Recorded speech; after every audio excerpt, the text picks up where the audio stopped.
Today we're prepping your garden variety Alexa 35 for a commercial shoot. This is the first ARRI camera that's equipped with the 24-volt B-mount battery, and the first thing I'm putting on is the SWIT hot swap adapter. Hot swap adapters allow you to remove the battery without powering down the camera, so you don't have to recalibrate your motors and the wireless video doesn't disconnect. After supplying power to the camera, it's nice to get the viewfinder on. ARRI made a couple of really nice upgrades to the connectors on this camera, and one of them is definitely adding another viewfinder connector. Now you can plug the CXP cable to the rear or the front, depending on your needs. Next up is the lens, and we're using the Zeiss high-speed Mark IIs today. I'm accidentally mounting the lens in the wrong orientation here, and I'm always having trouble with these lenses because there's no clear marking for the top of the lens. You need to look at the witness marks to distinguish between the sides. The operator side only has a witness mark for the iris, and the assistant side has witness marks for both iris and focus. I usually line my right-hand thumb up on the focus mark, so the lens naturally goes in the right way up. I'm mounting my C-Force motor on the top 15mm rod and using an L-bus cable with an Anglissimo connector rotated to the side. It does cover up the cam connector on the motor, but I like to use the angled connector when I can, as it makes the cable a bit less prone to taking damage. After utilizing a reusable zip tie for some quick cable management, it's time to move on to the Rangefinder. This tiny small rig universal magic arm is useless for basically everything else, but it's really good for mounting the Cine RT Rangefinder. It allows for some height adjustment but keeps the rangefinder close to the body where I like it and doesn't add a lot of weight to the build. The absolute best improvement in this camera is the serial connector in the front. It lets you plug the rangefinder straight into it and get the readout on your hand unit with no need for the L-Cube.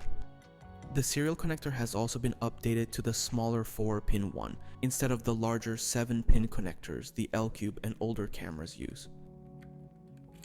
I'm using the same zip tie to guide the rangefinder cable along the rod, and then making a small loop of the extra cable and using another zip tie to attach it to the side bracket.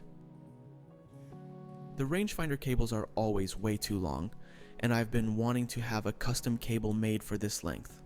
So far, however, it's been a bit too expensive for the small benefit it offers.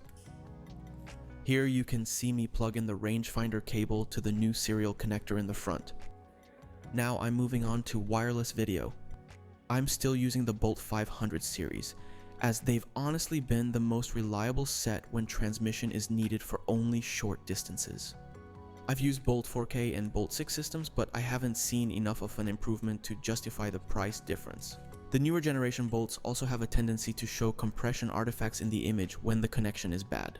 The third generation Bolts just give you noise, but detail is preserved in the image even when the signal is very low. The newer generations lose detail due to the compression artifacts very quickly, and that makes nailing focus more challenging. All in all, as most of my commercial jobs are confined to a studio or a small location, the 500 XT has been good enough, and I know this series so well by now that they're super easy to troubleshoot. I'm using a modified camera arm to mount the TV Logic F7H Mark II on the top of the body. The custom-made quick-release adapter on the arm has ARRI locating pins, so it makes sure that the weight of the monitor doesn't loosen the arm, while allowing me to easily change the mounting point. After plugging in the mini XLR power and SDI cables for the monitor, I'm wrapping the monitor cables with some spiral wrap. I hope the people who pay my invoices never find out how large part of my prep time is spent on wrapping cables, but I do think that especially the stuff that is visible on the operator side, like the monitor, have to look quite neat. A bit of cable management never hurts, and this build especially ended up being a bit more messy than I'd usually like, so it's good to try and make it clean where I can. I managed to hide all the 12-volt outputs behind the bolt, so plugging in the 2-pin Lemo connectors was a bit of a challenge. There's a bit of slack on all of the cables, so I'm combining them on a single loop and using one more zip tie to bundle them together. I like to bundle my cables pretty tight, and people sometimes ask me if I get into trouble if I have to move or replace them, but I basically never do. If the build is well thought out, I very rarely need to move anything. If a cable breaks, I'll just quickly run a spare outside of the bundle and remove the broken one when I have some time between shots. When I know I have to strip down the camera for some shots, I'll prepare separate cable harnesses for the different modes. In addition to the Zeiss high speeds, we have a couple of Super Balter lenses on this job. I built the front of the camera with a high speed mounted, as motor placement requires a bit more attention with the smaller lenses. Now I'm checking that everything I've built so far is compatible with the Super Balters, and making sure I have the correct clamp adapter for the lenses.